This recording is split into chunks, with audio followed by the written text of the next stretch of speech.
नमस्कार दोस्तों, stock market studies में फिर से एक बार आपको बहुत-बहुत स्वागत है। तो आज मैं फिर से आपके सामने कुछ इंपॉर्टेंट कंपनी का अपडेट शेयर करने वाला हूँ, तो वीडियो को पूरा लास्ट तक देखिएगा। और अभी तक आपने चैनल को सब्सक्राइब नहीं किया तो ज़रूर कर लीजिएगा। कंटिन्यूअसली इन्फॉर्मेशन और अपडेट्स पाने के लिए चैनल के ऊपर बने रहिएगा। तो चलो देख लेते हैं कौन-सा कंपनी है इस वीडियो के अंदर। फर्स्ट जो कंपनी है जिसके बारे में चर्चा करूँ उसका नाम है बैंक ऑफ महाराष्ट्र। देखिए बैंक ऑफ महाराष्ट्र के ऊपर मैंने एक ट्रेड लिया था और वो ट्रेड मैं आपके साथ शेयर भी किया था। और ट्रेड में किस बेसिस में लिया वो मैं आपके साथ डिस्कशन किया था। फिर भी मैं आज आपको दिखाऊंगा कि इसका स्टेबिलिटी कितना है।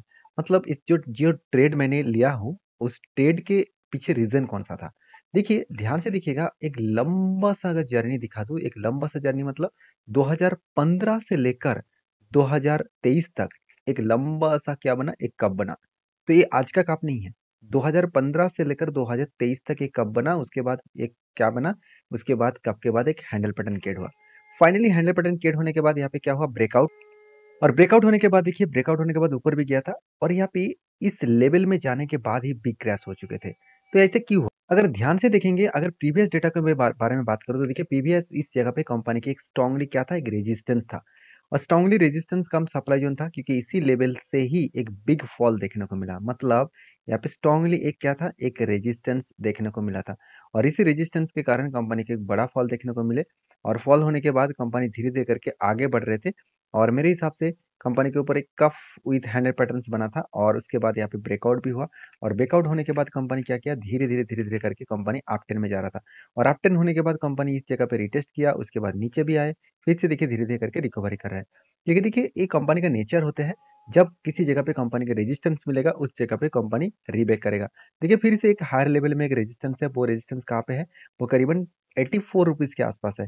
और 84 रुपीज़ के बाद नेक्स्ट रेजिस्टेंस रहेगा 95 के आसपास। तो क्या मेरा टारगेट कहाँ तक है? मेरा टारगेट जो है, मैं जो टारगेट लेके चल रहा हूँ, वो लाइफ टाइम इसका जो हाई है, एक्चुअली लाइफ टाइम हाई जो है वो 95 के है। उसी लेवल में मेरा टारगेट है। अगर टारगेट को अचीव करें तो 82% के आसपास टारगेट मिलेगा। और मैं ये टारगेट को 2 साल तक लेकर चल रहा हूँ। अगर 2 साल में मुझे इस टारगेट मिले तो भी मुझे 85%, 82% के हिसाब से मुझे एवरेजली 40% के आसपास एवरेजली मुझे रिटर्न मिलने का चांसेस रहेगा। तो मैंने ट्रेड क्यों लिया वो पहले समझना पड़ेगा। क्योंकि हर जगह पे एंटी बनेगा और इस तरीके से वो ऊपर जाएगा नीचे आएगा, तो उसके पीछे रीजन कुछ अलग है। और एंटी क्यों बना वो आपको समझना पड़ेगा। सबसे पहले देखिए कंपनीज के ऊपर सबसे मजेदार बात क्या है, कंपनी का क्वार्टरली रिजल्ट ध्यान से देखिएगा। 2020 में से 3000 करोड़ का सेल्स था, मतलब रेवेन्यूज था। 2021 में 3200 करोड़ बना, 2022 में 4000 करोड़ बना और 2023 में 5000 करोड़ बना। कंपनी की इंटरेस्ट भी यहाँ पे कंपनी कंट्रोल में रखे, एक्सपेंस को भी कंट्रोल में रखे। उसके बाद नेट प्रॉफिट देखिए 156 करोड़, 300 करोड़, 770 करोड़ और 1000 करोड़, मतलब एक अलग लेवल में प्रॉफिटेबिलिटी ग्रोथ देखने को मिला।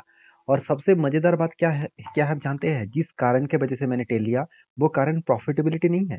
प्रॉफिट तो है, वो तो ऑब्वियसली एक पॉइंट है। सेकेंड पॉइंट जो है वो है कंपनी का एनपीए, मतलब नॉन परफॉर्मिंग एसेट। ये परसेंटेज जितना कम होंगे उतना ही कंपनी के ग्रोथ होने का चांसेस रहेगा।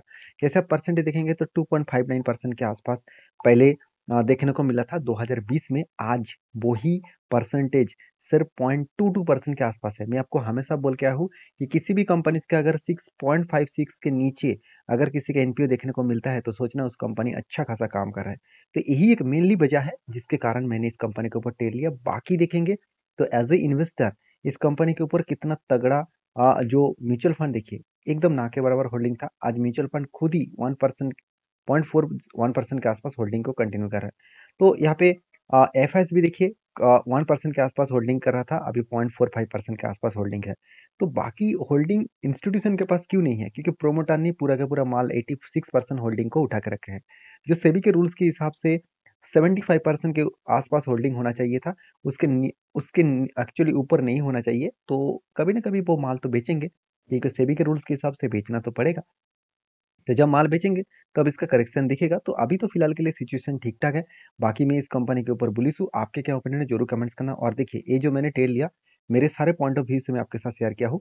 आपके कुछ पॉइंट्स है जरूर मुझे शेयर कर सकते हैं। और हाँ, जो लोग मतलब इस कंपनी के ऊपर टेल लेना चाहते हैं तो आपके जो एडवाइजर है उसके साथ बातचीत करके काम करिए, क्योंकि मेरा खुद का ट्रेड है, मेरा खुद का ओपिनियन है। मेरे तरफ से कोई भी कंपनी इसके ऊपर बाई सेल का रिकमेंडेशन नहीं है।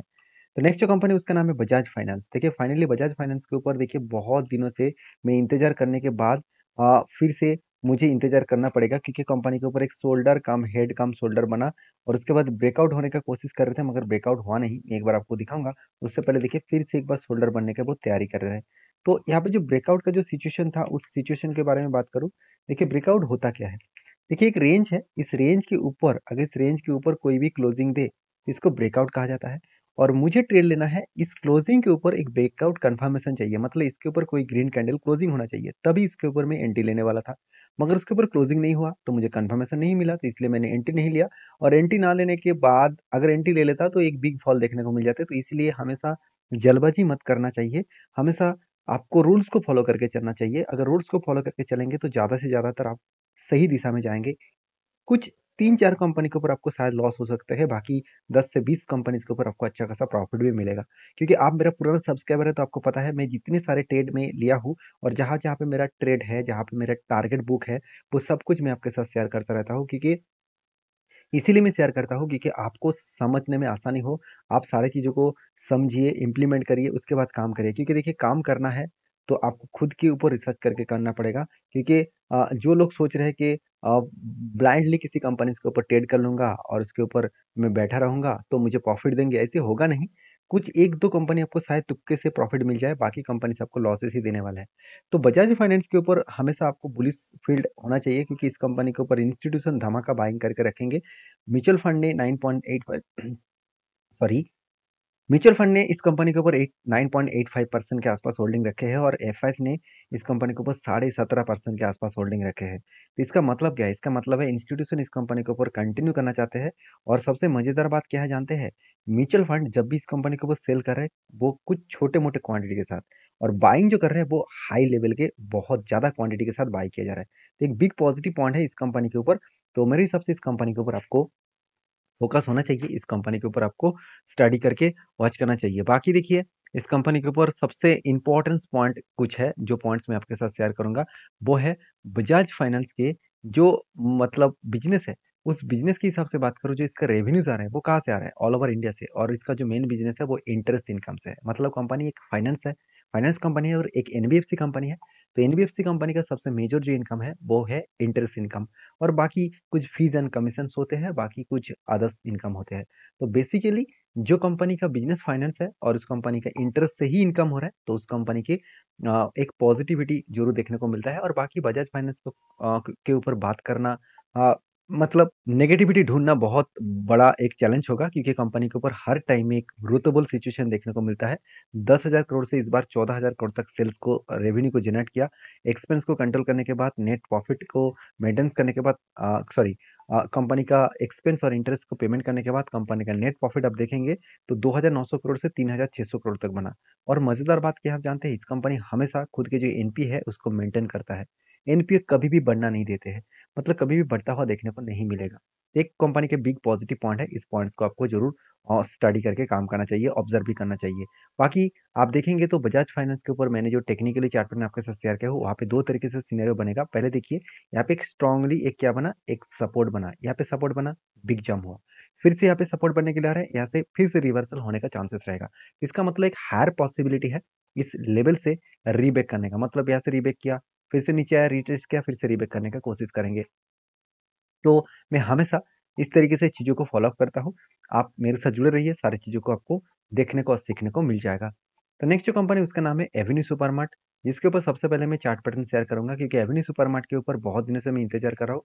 इसके ऊपर भी same to same shoulder cum head cum shoulder बना था और यहाँ पे कंटिन्यू शोल्डर बनने के बाद फिर से क्रैश हो गया। मतलब प्रीवियस जो शोल्डर पैटर्न बना था, उसको कैंसलेशन किया जाएगा।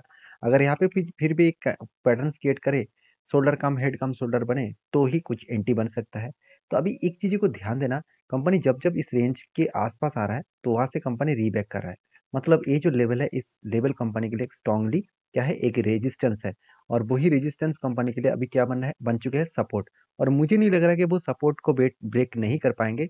मुझे लग रहा है कि सपोर्ट को वो ब्रेक कर पाएँगे और नीचे जो साइड में जो लेवल है 3300 का आस-पास, उस लेवल तक आने का कोशिश करेंगे क्योंकि जिस तरीके से यहाँ पे वॉल्यूम हो रहा है और वॉल्यूम वीक होता जा रहा है, तो इसका मतलब कंपनी यहाँ पे ब्रेक डाउन करने का कोशिश करेंगे। तो बाकी डीमार्ट के ऊपर मैं एक ही बात कहूँगा, कंपनी में दम है क्योंकि कंपनी इस खराब सिचुएशन है, खराब सिचुएशन मतलब जिस तरीके से इसका कंपटीटर आगे बढ़ रहा है, जिस तरीके से रिलायंस हर दिन में 2 नया शॉप ओपन कर रहा है, 2 नया शॉप ओपन कर रहा है, तो उस बेसिस में एवेन्यू सुपरमार्ट की बहुत ज़्यादा दिक्कत सिचुएशन झेलना पड़ रहा है। फिर भी कंपनी देखिए खुद के सेल्स, एक्सपेंस, प्रॉफिटेबिलिटी सब कुछ मेंटेन कर रहा है। इसमें प्रॉफिट में कोई भी कमी आपको कभी भी देखने को नहीं मिलेगा। हर साल में कंपनी खुद के प्रॉफिट को मेंटेन करके आगे बढ़ रहा है। तो एक बेस्ट तरीके से सिचुएशन देखने को मिला, उस बेसिस में इस कंपनी के ऊपर कंटिन्यू कर रहा हूँ।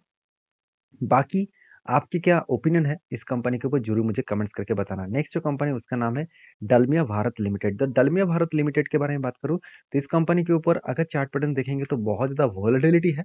फिर भी कंपनी इस वोलेटिलिटी के बाद भी आगे बढ़ने का कोशिश कर रहा है। और बाकी इस कंपनी के ऊपर एक बिग अपडेट है, वो अपडेट क्या है कंपनी का बोनस का सॉरी डिविडेंड का। कंपनी ₹4 करके डिविडेंड अक्टूबर मंथ में दिया था, फिर से एक बार डिविडेंड कंपनी देने वाले है। कंपनी साढ़े 3.75 रुपीज़ के डिविडेंड अनाउंसमेंट कर चुके हैं, तो जल्द से जल्द आपको डिविडेंड मिलने वाला है। तो अगर इस कंपनी के ऊपर आपका निवेश है, तो एक बार रिसर्च करके ज़रूर काम करिएगा, क्योंकि ये वीडियो टोटली एजुकेशन पर्पस में था। मेरे तरफ से कोई भी बाय एंड सेल का रिकमेंडेशन नहीं है। अगर आपको काम करना है, तो प्लीज़ सोच समझ कर रिसर्च करके ही काम करना। मिलते हैं नेक्स्ट वीडियो में, तब तक के लिए धन्यवाद।